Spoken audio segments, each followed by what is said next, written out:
Welcome back to Reality Asserts Itself on the Real News Network. I'm Paul Jay, and we're continuing our discussion with Matthew Fox. Joins us again in Berkeley, California. Thanks for joining us again. Thank you, Paul. Just quickly, Matthew's a former Catholic priest who was first stopped from teaching liberation theology and creation spirituality by Cardinal Ratzinger, and was then expelled from the Dominican order in 1993, where he had belonged there for 34 years. He's written over 36 books, including Original Blessing.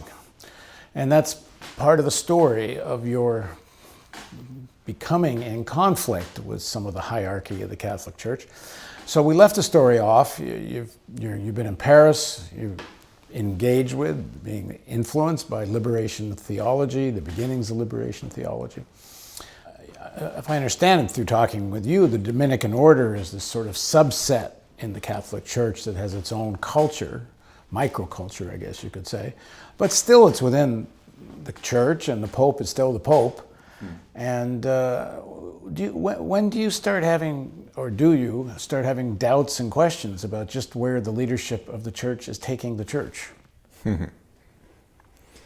Well, again, I made my vows when Pope John the 23rd was Pope. And for me, he was a real mensch. He was a real human being.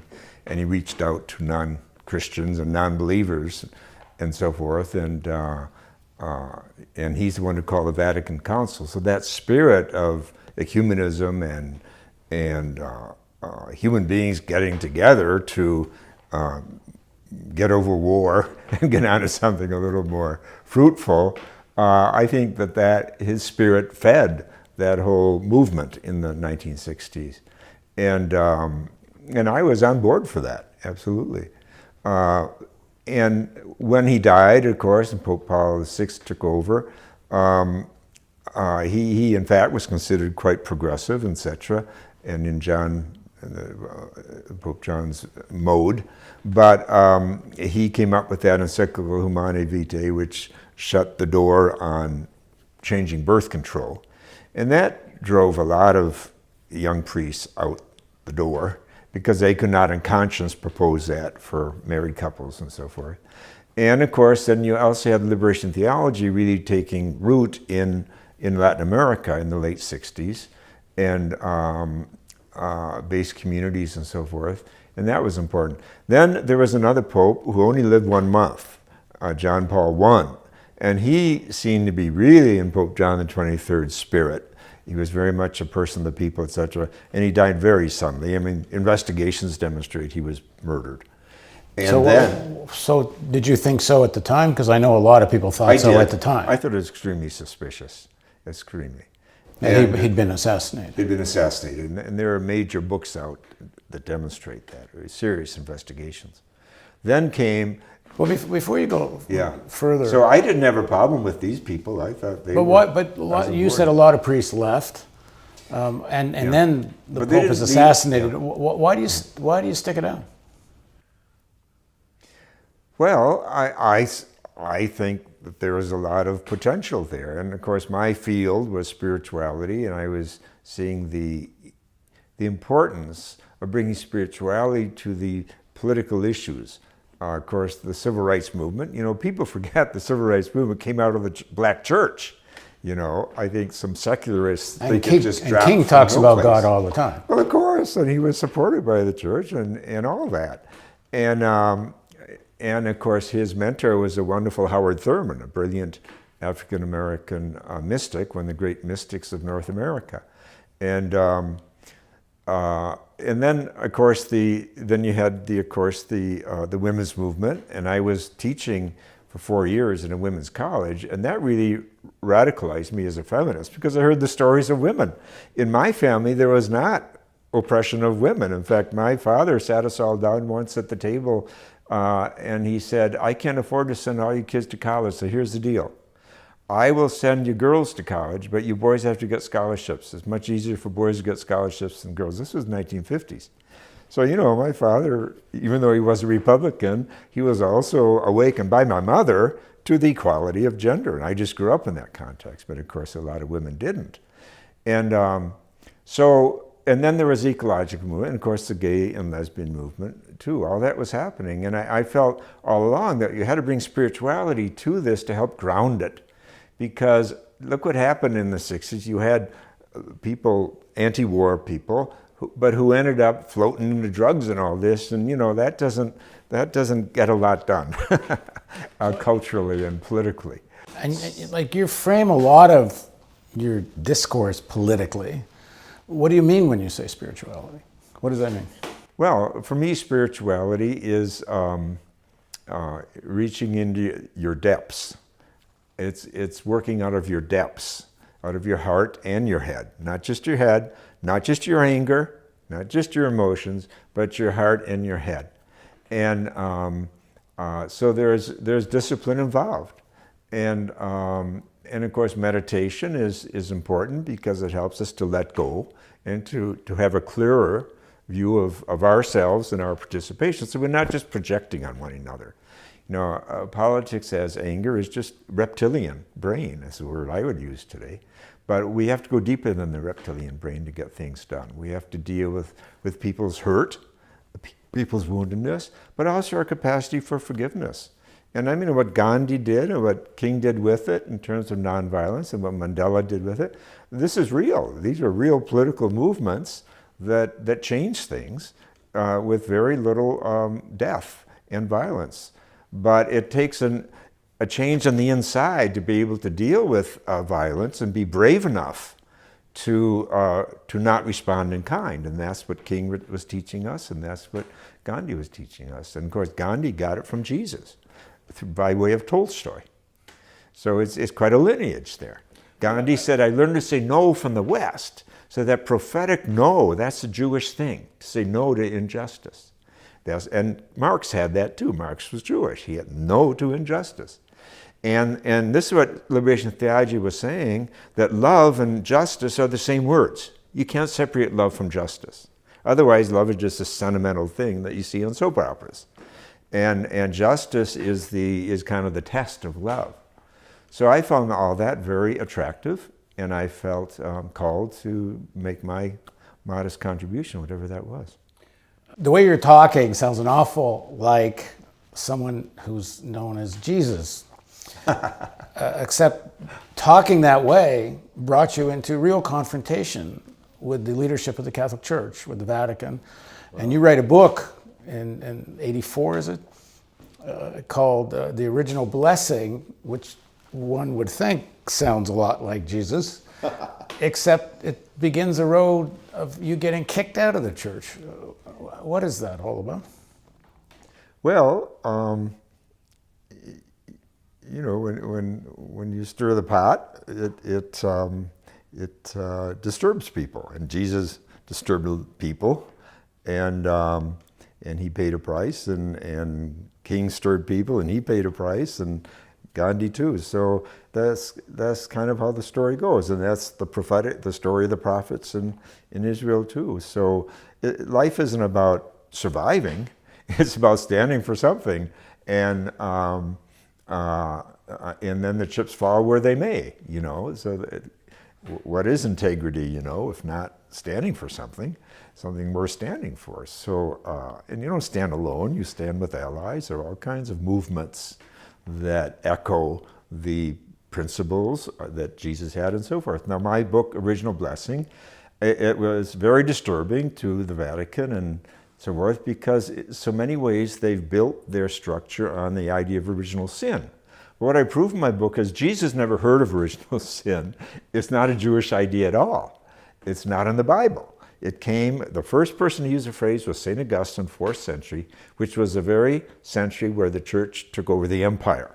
So as I say, if you're going to run an empire, original sin is a great idea. It gets everyone confused about their right to be here and about their beauty, and it gets them in line to join the army and kill people in the name of your God or something. So I came out pretty strong, and I said, well, look at the universe. See, my interest is what I call creation spirituality. Look at nature, look at creation. It's 13.8 billion years of gifting on the part of the original fireball, of the supernovas, of the birth of the solar system, of the sun, of the moon, of the planet. all this is a blessing. Blessing is just a word for goodness. We're awful lucky. Things are awful good for us, that the moon's just the right distance from the earth, etc., etc. So why don't we begin talking about the blessing? In fact, the Bible begins, the first page of the Bible goes on and on about goodness. Everything is goodness, and then it concludes, it's very good when humans came along. Well, the theological word for goodness is blessing. So religion should begin with blessing, not with sin. Sin is human. That's the human thing. So that's leaving out 13.7 billion years of the unfolding of the universe, of God's work, if you will, to begin with sin. It's so anthropocentric or narcissistic, to use Pope Francis's very, very apt phrase, or narcissism as a species. Religion cannot be healthy if it begins with narcissism. And then if you begin with original sin, it's bad politics, because it makes people victims, and it doesn't empower. It's bad psychology, and as I proved, it's bad theology. It's not what Jesus ever heard of in his life. Elie Wiesel actually says that original sin is not only not in the Bible, it's alien to Jewish thinking. Alien. Well, that's an amazing thing coming from a Jew, because Jesus was a Jew. So the idea of original sin is alien to Jesus. Well, I think this was too much for the two popes who condemned my work. They called my work, quote, dangerous and deviant, unquote. JP2. JP2 and Ratzinger. Cardinal Ratzinger, who essentially led the Inquisition for JP2. That's right. JP2 brought back the Inquisition because they silenced 108 theologians, of which I'm one. That's, I think about, that's like General Motors shutting down all their engineers. Go home, we don't need you. What's next? But I'll tell you what's next. Pedophilia is next. Because you got a lot of stupid people taking over. Only yes men have been ordained bishops for the last 35 years. Now, this new pope is choosing better people. But for 34 years, under those previous two popes, you had nothing but yes men. That was the only quality, really, to become a bishop. And so this is what you get. You get a dumbed-down church. And you get the young people stumbling over each other to leave. The Pope that you were saying is assassinated. There's a lot of people have speculated that, one, the CIA might have been involved in the assassination, and they also might have been involved in the choice of JP2. Well, I'll tell you because this. they wanted to bring down the Polish government. This is a true story. Shortly after Reagan was inaugurated in March, so that's a month or two later, there's a big meeting of the National Security Agency or Council in Santa Fe, New Mexico, and they had one question: how could we destroy liberation theology in Latin America? And they went on for, I don't remember, 10 days or something, and this was their conclusion: we cannot kill it, but we can split the church. And then they went after the Pope and said, we'll give you this money for solidarity in Poland if you go after liberation theology in South America. And the CIA agent, the CIA head, he was Opus Dei Catholic, far right-wing guy. He personally made 29 trips to the Vatican with satchels full of cash. This is proven. I have the footnotes on this in my book, The Pope's War.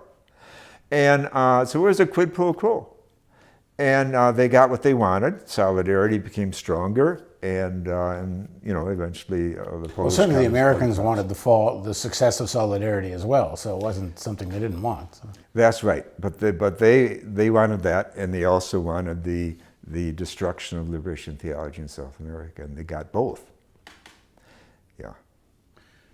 So you write the original blessing, which goes after this concept of original sin as the fundamental foundation, really, of much of what the Catholic Church preaches. And I guess if you have original sin, you need priests in the church to keep absolving you all the time. And you got to keep paying for this absolution, I suppose. You give money every Sunday after you sit in confession and get absolved of your piece of original sin. And you go after that, and you're going after a fundamental, and you're also going after the Pope, who is supposed to be beyond doubt. I'm just trying to bring back awareness of what a gift it is to exist.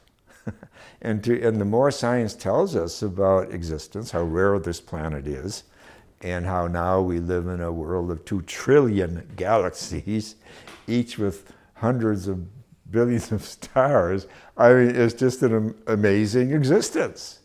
And we should begin religion with awe and wonder and gratitude, and not with human sin, because the humans are not the be-all and end-all of the universe. Thomas Aquinas said that in the 13th century. He said the most excellent thing in the universe is not the human. The most excellent thing in the universe is the universe itself. And that was before we know what we now know about how amazing the universe is. But that's the tradition. See, what I've done, I didn't make this stuff up. I found this teaching in some of our greatest mystics and thinkers and theologians in history, in our own history. And with this consciousness, then you can also begin to work with people of other traditions. With Buddhists, for example, we talk about original purity, for example. And, but also, even in Christianity, the Eastern Christians never paid attention to St. Augustine. They don't believe in original sin. They believe in theosis, which means divinizing the universe. We're not here to be redeemed from sin. We're here to divinize the universe. That's their language. But with that book, you're not just having a philosophical debate about the original blessing versus original sin. You're de facto saying the Pope's not infallible. Well, first of all, the papacy has never defined original sin, which is part of the problem here. So everyone can project their thing on it. It's like a Rorschach test. So for a person of color, the original sin might be that you're a person of color.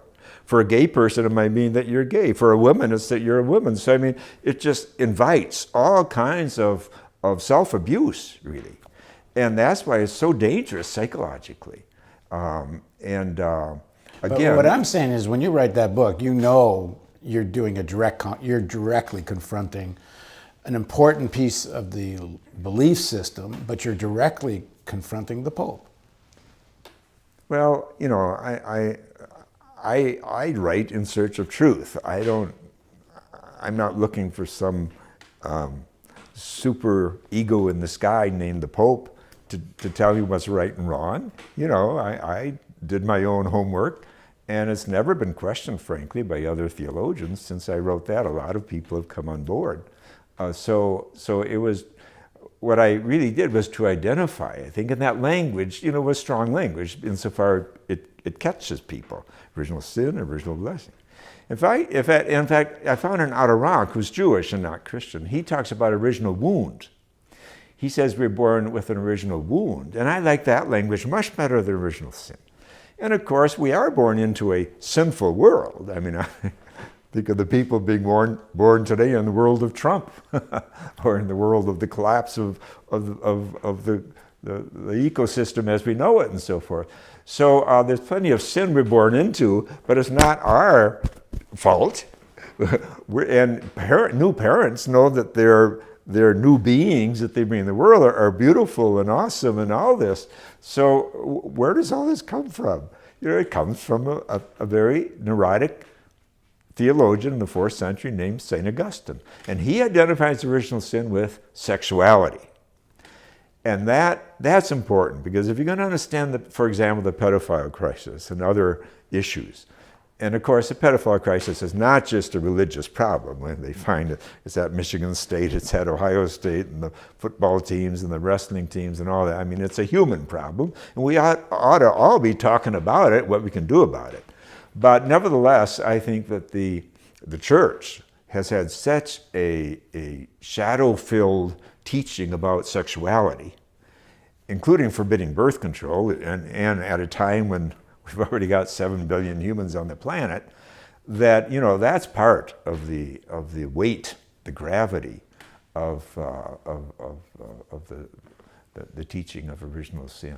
Okay, in the next segment, we'll continue the discussion about the original sin, sexuality, and how Matthew's book leads to another inquisition, and he's the target of it. Please join us on Reality Asserts Itself on the Real News Network.